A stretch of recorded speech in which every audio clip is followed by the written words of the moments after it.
momen daripada perundingan ini adalah momen yang sangat ditunggu-tunggu. Kemudian terkait dengan keabsahan. Karena dalam Undang-Undang 21 tahun 2000 ya tentang serikat pekerja serikat buruh.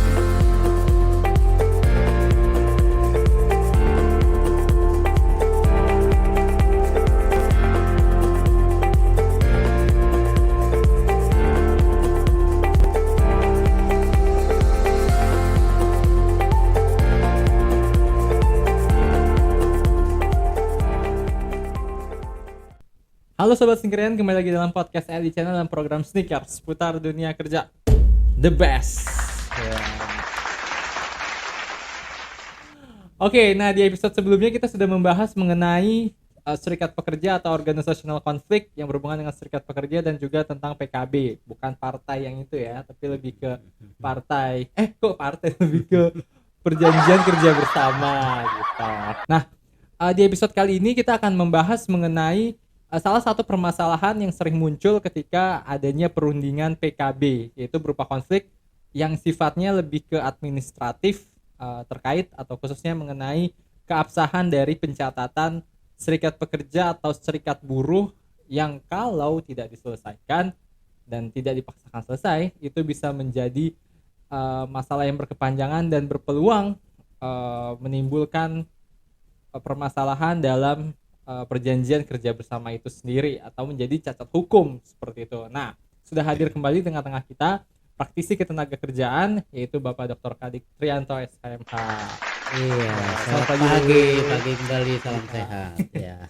Nah, seperti yang kemarin episode sebelumnya kita sudah bahas juga dan juga di episode kali ini kita lebih spesifik Pak untuk ngomongin tadi masalah administrasi dari serikat pekerja atau serikat buruh yang kalau tidak diselesaikan ini bisa menjadi suatu problem atau dapat dikatakan ya cacat hukum karena ketidakabsahan dari administrasi serikat pekerja atau serikat buruh itu sendiri. Nah, sebetulnya ada pertanyaan yaitu bagaimana sih Pak sebetulnya kedudukan hukum serikat pekerja atau serikat buruh itu dalam perundingan PKB? Ya, oke, Mas Rifki dan rekan-rekan Sneakerian dimanapun Anda berada, lagi-lagi bahwa pertemuan kita itu lebih kepada pertemuan komunikasi dua arah, ya, sehingga rekan-rekan silakan saja memberikan komentar boleh, memberikan masukan boleh, dan menyampaikan keinginan-keinginan agar LI Channel ini bisa makin ke depan itu betul-betul dibutuhkan oleh rekan-rekan Sneakerian kaum pekerja ya. Nah, kali ini kita masih bincang-bincang diskusi terkait dengan bagaimana terjadinya sebuah perundingan PKB, kemudian siapa yang bisa berunding ya kan. Tetapi lebih spesifik lagi begini Mas Rifki ya. Jadi sebetulnya perundingan PKB itu sendiri kan yang berkeinginan itu biasanya tuh datang atau berangkat dari keinginan serikat pekerja atau serikat buruh ya. Tetapi keinginan ini ada batasan syarat ya kan. Syarat-syaratnya misalnya serikat pekerja itu beranggotakan 50% dari jumlah keseluruhan. Kalau di situ terdiri dari beberapa serikat pekerja, maka serikat-serikat pekerja yang tidak memenuhi quorum tadi dia boleh bergabung. Jadi misalnya ada 4, yang 3 bergabung. Nah, kembali lagi bahwa persyaratan daripada pembuatan perjanjian kerja bersama tadi atau disebut dengan PKB tadi ya, oleh serikat pekerja atau serikat buruh itu dimaknai sebagai satu kesempatan emas untuk bagaimana memperjuangkan hak-hak pekerja yang belum terlindungi dalam Undang-Undang Ketenagakerjaan. Kemudian bagaimana meningkatkan kesejahteraan anggotanya serikat pekerja tadi yang juga belum diwujudkan oleh pihak pemberi kerja. Maka momen daripada perundingan ini adalah momen yang sangat ditunggu-tunggu. Oleh karena itu terkadang ya kan di momen-momen ini dimanfaatkan juga oleh siapapun ya, entah itu dari unsur pengusaha atau sebagian serikat pekerja yang ada di dalam perusahaan ya kan, untuk apa? Untuk membuat satu kondisi yang tidak kondusif ya, sehingga dari hal-hal yang begitu itu boleh dibilang itu mengganggu mengganggu fokus pikir dari niat awal tadi ingin berunding, ya kan, dipecahlah itu suasana itu ya, sehingga nggak fokus lagi. Kemarin mau bicara masalah kesejahteraan apa, karena ada persoalan-persoalan atau trik-trik tertentu yang membuat suasana itu menjadi kisruh ya, menjadi tidak kondusif. Nah, kondisi ini sering terjadi. Nah, dan bukan hanya 1-2 perusahaan, banyak sekali perusahaan tuh, apalagi perusahaan-perusahaan milik negara ya, BUMN itu punya kepentingan yang luar biasa. Dalam hal ini pemberi kerja, negara punya kepentingan luar biasa. Sehingga bagaimana caranya kalau bisa perundingan itu gagal lagi ya, sehingga keinginan daripada si pemberi kerja atau pemerintah dalam hal ini itu bisa terpenuhi di situ. Lah, ini juga bagian dari cara-cara sebenarnya yang tidak sehat ya dalam dunia kerja. Hubungan kerja tadi kan harus setara tadi ya, ada kesetaraan sehingga melahirkan nilai keadilan. Lah, kemudian teman-teman sekalian ya, bahwa perundingan PKB itu harus disadari itikat baik. Itikatnya harus baik, Mas Rifki ya, teman-teman semua. Kemauan bebas daripada para pihak. Jadi kemauan itu kemauan yang bebas dari berbagai tekanan ya kan. Kemudian dia tereksplor secara penuh ya keinginan-keinginannya, bahwa kemudian dalam perundingan tidak seluruhnya bisa disepakati, itu lain soal. Tetapi minimal ada kebebasan menyampaikan keinginan-keinginan tadi, sehingga pertemuan-pertemuan yang dilakukan dalam proses perundingan tadi menghasilkan perjanjian kerja bersama yang betul-betul berpihak kepada para pihak, bukan hanya kepada pekerja tapi juga berpihak kepada pengusaha, sehingga ada kesetaraan tadi. Nah, kemudian terkait dengan keabsahan pencatatan serikat pekerja atau serikat buruh tadi, itu bagaimana Pak sebetulnya mekanismenya untuk keabsahan pencatatan si serikat pekerja tadi? Ya di episode yang lalu ya, Mas Rifki pernah menyinggung juga ya, bagaimana kalau di perusahaan itu teman-teman tuh ada keinginan membentuk, ya boleh, yang penting memenuhi syarat. Lalu mungkin nggak pengusaha itu berkeinginan membentuk? Kecil kemungkinannya kan gitu kan, karena dengan terbentuknya saja tuh di mindsetnya pemberi kerja tuh pasti ini dengan adanya serikat pekerja pasti akan mengganggu nih kan gitu ya. Padahal tidak seperti itu. Kenapa? Karena dalam Undang-Undang 21 tahun 2000 ya tentang serikat pekerja serikat buruh, kemudian dalam Kepmen 16 2001 tentang tata cara pencatatan serikat pekerja serikat buruh. Jadi setelah teman-teman seni karyan membentuk ya, pekerja membentuk serikat pekerja di perusahaan ya, yang pertama tentunya etikanya harus etikat yang baik ya, karena etikat yang baik terus harus beretika. Nah, etika yang dimaksud di sini ya karena menggunakan fasilitas perusahaan yang pada nantinya juga akan menjadi mitra perusahaan, maka harus disampaikan dulu niat-niat berdirinya tadi kepada badan usaha. Jadi jangan, wah ini kan hak saya untuk membentuk, tidak seperti itu juga. Jadi harus terbatas, kemerdekaannya tadi terbatas apa?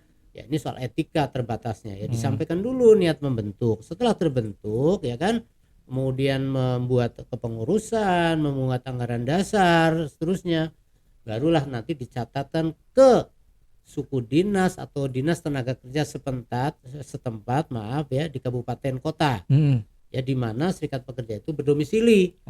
Ya jadi jangan domisilinya di Bekasi, dicatatkannya misalnya ke Jakarta Timur, ya tidak sah gitu ya. Maka kalau di Bekasi ya dicatatkan ke Bekasi. Nah, dari permohonan tadi nanti di Dinas Tenaga Kerja setempat itu akan menerbitkan bukti pencatatan. Nah, bukti pencatatan inilah yang dipakai sebagai alat, sebagai bukti bahwa keberadaan serikat pekerja itu legal.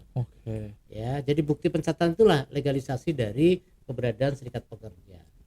Pak, terkait dengan pencatatan itu kan berhubungan dengan domisili atau tempat itu. Nah, bagaimana kalau misalkan dia berada di wilayah yang ibaratnya setengah-setengah gitu antara perbatasan ini dan juga perbatasan ini. Nah, ini kira-kira bagaimana untuk menentukan domisilinya itu? Nah, ini sering terjadi ya. Sebagai contoh misalnya di Jakarta Timur ya, itu di Jalan Raya Bekasi itu kan ada juga salah satu badan usaha, salah satu industri itu kantornya itu masuk ke wilayah Jakarta Timur, kemudian gudangnya masuk di wilayah Bekasi. Padahal badan usahanya satu, ya kan? Kemudian secara korporasi ya kan, dia itu satu kesatuan. Baik itu gudang dengan kantor satu kesatuan. Nah, seharusnya kemana dia mencatatkan itu didasarkan kepada satu. Kalau yang bersinggungan ini ya di antara tadi, satu harus sepakat ya di antara seluruh anggota sepakat bahwa domisili yang mana yang mau dipakai. Oh, Jakarta Timur misalnya, ya mencatatkan Jakarta Timur. Tetapi terkait dengan kewilayahan harus dilihat dulu dari petanya. Apakah benar ini masuk Jakarta Timur? Jangan nanti ini benar-benar masuknya masuknya Kota Bekasi misalnya atau Kabupaten Bekasi, tetapi di catatannya dipaksakan untuk ke Jakarta Timur dengan alasan lebih mudah atau lebih dekat ke Jakarta Timur. Tidak boleh seperti itu. Maka itu yang sering terjadi. Nah, pada saat perjalanan itu ya, kalau terjadi seperti inilah yang akan menimbulkan konflik-konflik ya, konflik-konflik antar serikat pekerja. Karena sebelum berunding kan harus dilakukan verifikasi dulu berapa jumlah anggota Anda kan gitu. Kalau saya misalnya salah satu serikat pekerja di tempat kerja, saya mempunyai anggota yang melebihi 50% dari jumlah keseluruhan, saya no problem. Tapi bagaimana yang kurang dari itu? Kan mau nggak mau dia harus berkelompok lagi ya, harus bersatu. Misalnya ada 4 serikat, yang satunya lebih dari 50% jumlah keseluruhan, maka yang 3 ini kan harus berkelompok. Ya harus ada ada kesepakatan bahwa dalam kolektif kolegial yang 3 serikat ini harus clear dulu apakah domisilinya itu sudah tepat sehingga bukti pencatatan itu betul-betul legal. Oke, jadi itu penting banget tuh ya Pak. Sangat penting. Jadi domisili itu tidak main-main. Jadi jangan mau kita saya senangnya mau ke wilayah ini atau Jakarta Timur misalnya atau Jakarta mana, enggak seperti itu. Nah, bagaimana Pak kalau misalnya seandainya ada kasus dia sudah mencatatkan tadi karena memang harus domisilinya itu misalkan di Jakarta Timur tapi dia catatin di Bekasi misalkan. Nah, ini gimana untuk menyelesaikan persoalan pencatatan ini, kan ibaratnya udah keliru gitu ya antara pencatatannya ini gitu. Sebenarnya sederhana kalau kita mau berangkat dari itikat baik ya. Cuma kadang-kadang ini kan konflik itu berangkat dari itikat tidak baik gitu, selalu seperti itu, maka terjadi konflik. Kalau para pihak itu punya etikat baik itu serikat pekerja itu sendiri maupun serikat pekerja yang lain yang ada di tempat kerja yang sama ya, punya etikat baik semuanya, sebetulnya sangat sederhana. Cukup memperbaikinya tuh satu, menginformasikan kepada instansi dinas tenaga kerja setempat yang mengeluarkan pencatatan awal. Sampaikan saja bahwa ada kekeliruan ya terkait dengan domisili. Nah, kemudian dinas tenaga kerja setempat, kabupaten kota setempat itu akan memberikan surat lagi surat lagi dan menghilangkan dari daftar serikat pekerja yang ada di wilayah yang bersangkutan. Lalu yang langkah yang kedua setelah itu mencabut, serikat pekerja mencabut ya kan otomatis bukti pencatatan ini demi hukum kan sudah tidak terpakai lagi. Ya dia harus mencatatkan lagi kemana, ke wilayah di mana sesuai dengan domisili dari serikat pekerja yang dikendaki. Kalau misalnya memang domisilinya di Jakarta Timur, tadinya di Bekasi misalnya, ya beralih kita ajukan lagi pencatatan yang baru ke wilayah Jakarta Timur. Nah, ini kenapa saya sampaikan agar menjadi catatan bahwa kalau ini dipaksakan ya tadi sudah cacat nih ya kan, karena tidak sesuai dengan domisili, maka dia tidak punya hak untuk berunding. Kenapa? Karena pencatatannya saya sudah cacat gitu kan. Nah, kalau itu dipaksakan berunding berarti ada apa sih? Ya kan, baik itu si pengusaha maupun serikat pekerja itu sendiri, ada apa sesungguhnya? Karena sekali lagi bahwa perundingan PKB itu harus diawali dengan etikat baik. Nah, kalau tadi memaksakan diri ya bahwa jelas-jelas itu tidak legal, ya itu berarti etikatnya sudah tidak baik ya. Yang ada nanti adalah kegaduhan. Nah, begitu kegaduhan itu diawali dari perundingan, yang terjadi berikutnya lagi hasil daripada perundingan tadi dalam bentuk PKB itu tidak maksimal. Nah itu Sobat Sneakerian, jadi penting banget tuh untuk soal administratif ini. Memang ibaratnya kayak sepele ya Pak, kayak tentang administrasi aja gitu, tapi ya kelihatannya bukti pencatatan ini ganti aja gitu, nggak seperti itu karena berproses, tidak serta-merta. Nah, ini juga Mas Rifki dan teman-teman pekerja atau serikat pekerja ya, dalam konteks ini jangan juga atau jangan pernah juga ya memberikan informasi yang keliru ya terkait dengan domisili ya.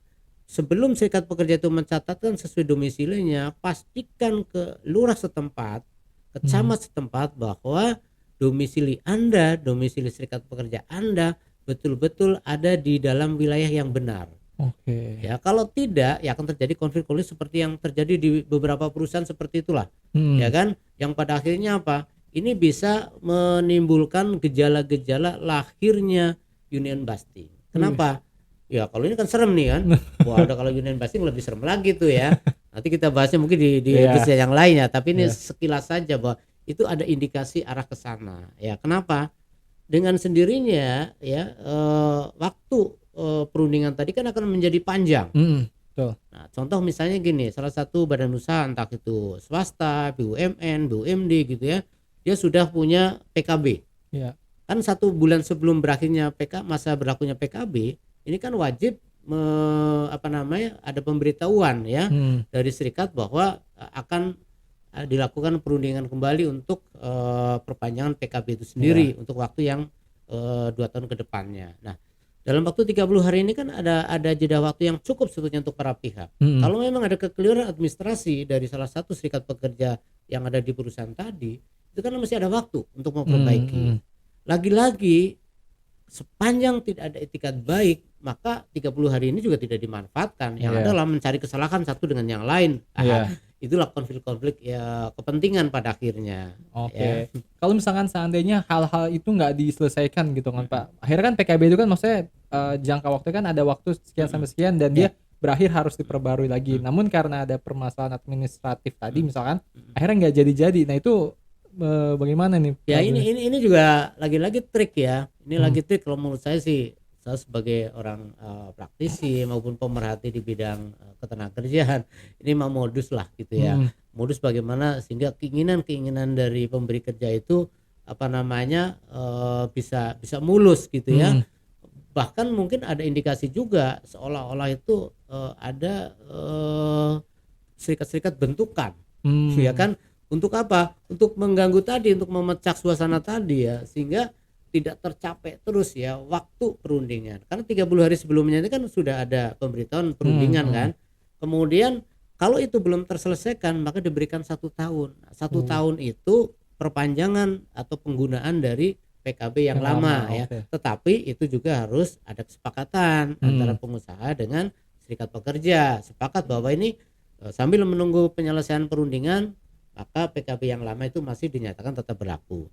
1 tahun kok nggak selesai juga, ya kan boleh digunakan yang lama lagi. Nah inilah sebetulnya titik atau kekosongan hukumnya, karena di dalam peraturan menteri kita ya itu tidak membatasi. Ya jadi misalnya 1 tahun nih ya kan sudah diperpanjang, kok masih ada konflik sehingga perundingan itu tidak terwujud terus, gagal berunding terus karena faktor administrasi tadi, permasalahannya, sengketanya ya. Nah ini menimbulkan kekosongan hukumnya apa? Para pihak tidak bisa meletakkan waktu yang tepat. Misalnya kan masa berlaku PKB kan 2 tahun. Kalau sampai 6 tahun tertunda terus, ya berarti boleh dibilang tidak legal dong PKB-nya, ya kan gitu ya, menjadi tidak legal. Kenapa? Karena dinamika ketenagakerjaan, dinamika hukum ketenagakerjaan, dinamika kebutuhan sosial daripada buruh atau pekerja itu kan berkembang terus. Bagaimana mungkin menggunakan PKB yang 5 tahun yang lalu sudah tidak relevan lagi misalnya gitu kan. Nah ini kan menjadi satu kondisi yang sebetulnya jangan sampai terjadi. Karena ini akan menimbulkan kekisruhan ya, kegaduhan di tempat kerja. Kalau sudah gaduh, bagaimana pengusaha mau fokus berusaha, bagaimana pekerja mau fokus melakukan fungsinya sebagai pekerja. Nah oleh karena itu melalui Elite Channel ini ya, kita harapkan para pihak itu kembalilah kepada tujuan awal ya, kembalilah kepada tujuan awal, niat awal, itikat baik bahwa perundingan itu untuk menghasilkan sebuah kesepakatan yang berkeadilan, kesepakatan yang bisa melindungi para pihak. Jadi jangan sampai ada tujuan-tujuan tertentu ya sehingga terhambatlah perundingan PKB itu sendiri. Oke, nah mantap tuh tentang PKB. Nah tapi satu pertanyaan lagi Pak, misalkan itu kan berarti konfliknya itu harus diselesaikan dari si serikat pekerja itu sendiri. Dari serikat pekerja. Oke, nah kalau peran karena kita sering menggaungkan negara hadir. Nah, bagaimana negara melihat persoalan ini? Apakah negara punya bisa mengintervensi masalah ini atau bagaimana, Pak? Kalau intervensi jelas tidak diizinkan ya, tapi diskresi diizinkan. Nah, diskresi yang dimaksud pemerintah ini harus dia memberikan satu konsep-konsep penyelesaian melalui upaya-upaya bipartit, melalui kita mendorong dengan memfasilitasi mereka duduk bersama menyelesaikan masalah sehingga ada pemikiran yang konkret. Nah, sebetulnya ya kalau kita perhatikan dari pengalaman-pengalaman yang terjadi selama ini, mereka sebetulnya juga tidak ingin berkonflik, tapi nggak ngerti juga. Ya kadang-kadang tuh ada kepentingan-kepentingan yang disisipkan oleh siapa saya juga nggak ngerti gitu ya. Kita nggak paham siapa yang menyisipkan itu sehingga kenapa kok hanya hal yang sangat sederhana. Iya. Ya misalnya sudah kita undang mereka, kita fasilitasi, para pihak sudah oke Pak kalau gitu saya akan melakukan pencatatan ulang sesuai dengan domisili. Nah, tetapi lagi-lagi kenapa kok itu juga tidak dikerjakan, tidak dilaksanakan apa yang sudah disampaikan dalam forum mediasi misalnya yang kita fasilitasi oleh Dinas Tenaga Kerja setempat tidak dilakukan. Negara tidak bisa mengintervensi, tetapi atas diskresinya negara bisa hadir memberikan penasihatan teknis. Tetapi bahwa kemudian peluang penasihatan tadi tidak dilaksanakan oleh pihak serikat pekerja atau oleh para pihak yang bersengketa tadi, yaitu ada hak mereka. Nah, maka yang terbaik pada akhirnya untuk mencari keadilan silakan diperselisihkan melalui pengadilan hubungan industrial. Mantep banget nih kita ngomongin tentang serikat pekerja sampai perjanjian kerja bersama seperti itu. Nah, khususnya bagaimana tadi persoalan-persoalan yang dianggap sepele tapi sebenarnya itu punya implikasi yang besar banget atau signifikan banget ke hak-hak pekerja dan juga perjanjian kerja yang harmonis dan juga berkeadilan tadi. Dan seharusnya Mas Rifki ya, pengusaha itu nih mohon maaf betul ya kepada para pengusaha itu ya. Kalau sudah berdiri serikat pekerja, jadilah komunikasi yang baik, ya kan? Karena apa? Karena pengusaha disebut pengusaha juga kalau ada pekerja. Pekerja juga demikian, gitulah. Serikat pekerja ini kan merupakan rumah, ya rumah dari perkumpulan orang-orang namanya pekerja. Dan harus ingat bahwa pimpinan perusahaan, ya kan, atau pengusaha selama dia menerima upah atau gaji, kedudukan hukumnya setara dengan pekerja atau buruh.